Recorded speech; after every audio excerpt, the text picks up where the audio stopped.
Welcome back to A Moment in History. I'm 𝙎𝙬𝘽𝘎𝘾.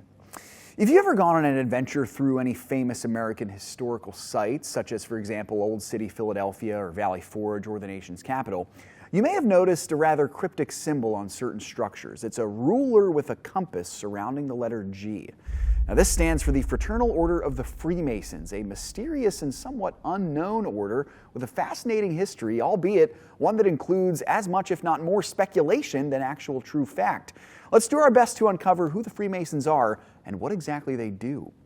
Little is known about the origin of this fraternal order, leading some to believe that the Freemasons find their roots in the ancient or medieval worlds. With vows of secrecy and some common symbols, many believe that the Freemasons could be the modern heirs of some of the mysterious Crusader orders, such as the Knights Templar.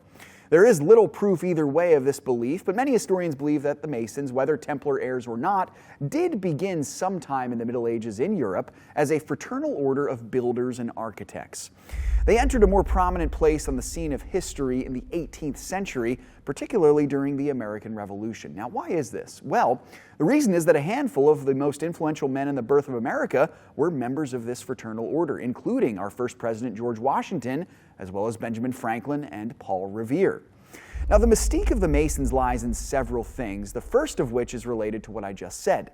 Many famous Americans and Westerners in general have belonged to this secret society, including the following: Presidents Franklin D. Roosevelt and Jerry Ford, the famous 18th century composer Wolfgang Amadeus Mozart, the 20th century African-American singer Nat King Cole, British Prime Minister Winston Churchill, American astronaut Buzz Aldrin, yes, the same one of the two who first landed on the moon in 1969, and the 19th century American folk hero Davy Crockett.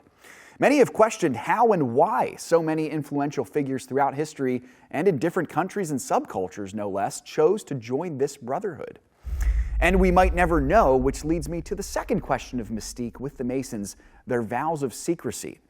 Because this organization, like its possible ancestor, the Templars, leans into secrecy for its members, there is much speculation about what the Freemasons actually do. Some people believe they contribute to the rise and fall of governments and kingdoms and nation-states, while others believe they're actually the ones behind political disasters.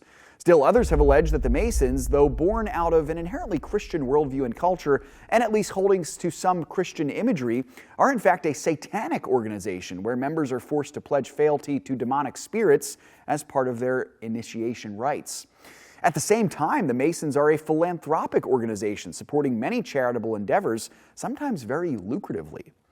So what do we make of this strange brotherhood? This, much like the specifics of the Freemasons, remains shrouded in mystery. Thanks so much for joining me once again for A Moment in History. If you enjoyed this video, remember to like and subscribe. And if you want us to cover one of your favorite moments in history, you can tell us in the comments. Now stay tuned for some new content.